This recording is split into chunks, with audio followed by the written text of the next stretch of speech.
And modeling the way, that's one of the principles that I spoke about in my Chelsea lecture, which was focused on conscience and leadership in the lives of Saints Thomas More and John Fisher.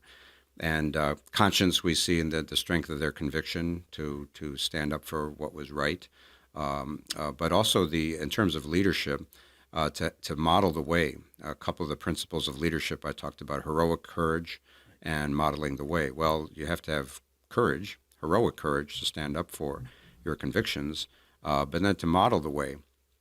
And I spoke about, in terms of leadership, one of the things that's fascinated me is the relationship between leaders and followers.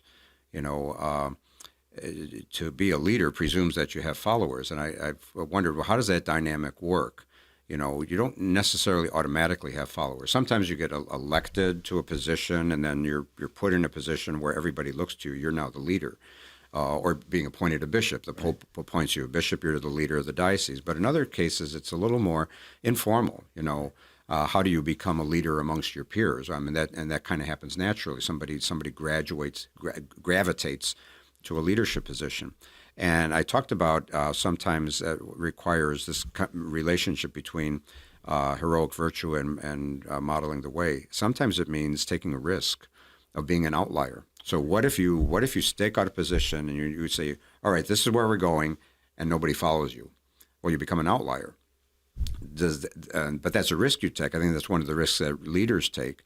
You have to take. You can't just kind of, there was that expression, following from behind, which is not very effective leadership. It's kind of like, you know, seeing which way the wind is blowing, and then, if everybody's going that way, I'll run in front and I'll try to lead them. Which is kind of what our culture's doing. Yeah, very much, just going with the flow.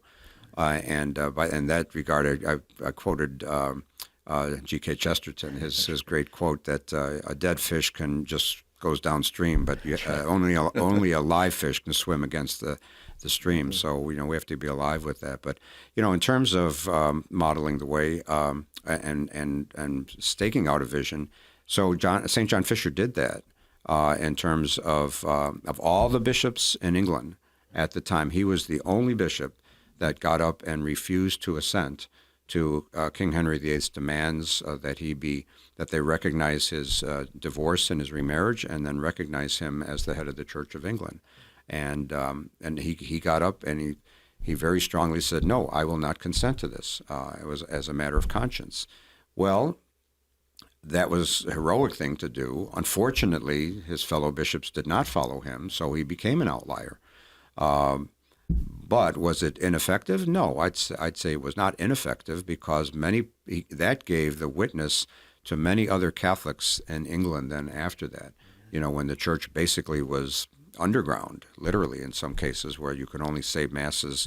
The priest had to be kind of hidden in some clandestine place and have a mass there. But that gave hope to people. That example of those saints, Thomas More and John Fisher, who died rather than abandon their Catholic faith. And I'm sure that gave inspiration people who eventually followed. So we keep that in mind, too, with leadership, that people may not follow right away, maybe not even when we're alive, but sometimes our lives can be an inspiration for others.